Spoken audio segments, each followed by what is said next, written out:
こんにちは、モナコのもう一品クッキングです。今日はね、かぶらの、塩麹漬けと醤油麹漬けしてね、味を食べ比べてみたいと思います。お願いします。はい、これ2つありますよ。はい、塩麹と醤油麹2つあります。はい、これをね、切ってですね、4時間ぐらい置いて食べ比べてみたいと思います。かぶらはやばいので皮を剥かないでおこうと思います。よいしょ。はい、これ1つ切りました。もう1つ切ります。またかぶらの葉っぱのね、塩麹漬けしたんですけどね、とても美味しく仕上がってました。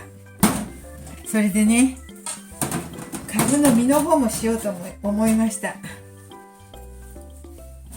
あ、ちょっと待ってね。塩麹漬けと、こちらは塩麹漬けします。昨日は美味しかったですね。昨日かぶらの葉っぱつけたんですよ。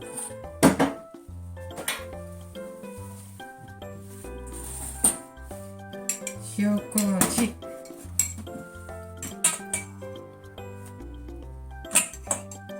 すごくいい匂いいい匂いって言ったらもういいと思うんだけど、塩麹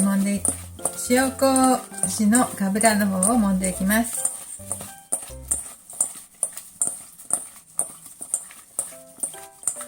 はい、全部に行き渡ったので量はこれで足りてると思います。はい、今度は醤油麹したいと思います。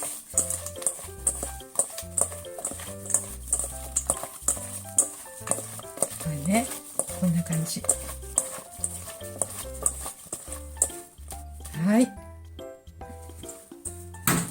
これをね、しばらく置いてちょっと味見しよう。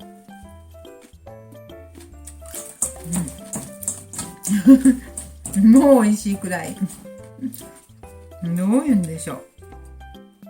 これもちょっと味見。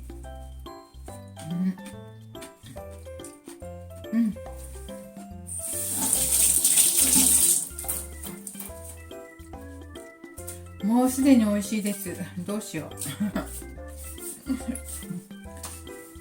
はい、ちょっと味見したんだけど、もうすでに美味しいんだけど、4時間ほど経って食べてみたいと思います。比べてみたいと思います。かぶらの塩麹漬け、かぶらの醤油麹漬けをしてみました。はい、数時間後に撮ります。はい、こんにちは。今日はね、かぶの醤油麹漬けとかぶの塩麹漬けしていました。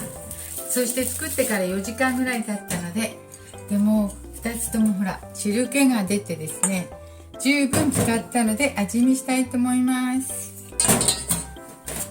こちらが醤油麹で、醤油麹ね、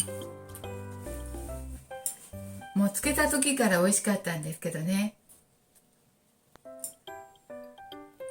やばくてね、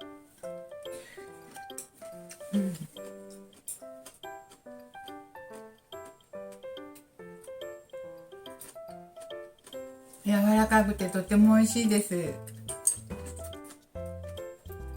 醤油麹だけど他の調味料入れてないんですけど十分ですね。こちらが塩麹です。こちらも味見します。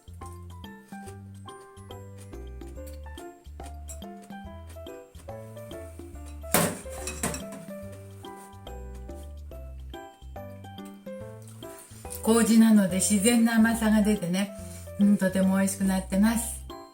はい、4時間で十分、その時でもね、4時間も経たなくても食べれますね。はい、美味しいです。ありがとうございます。今日も見ていただいて。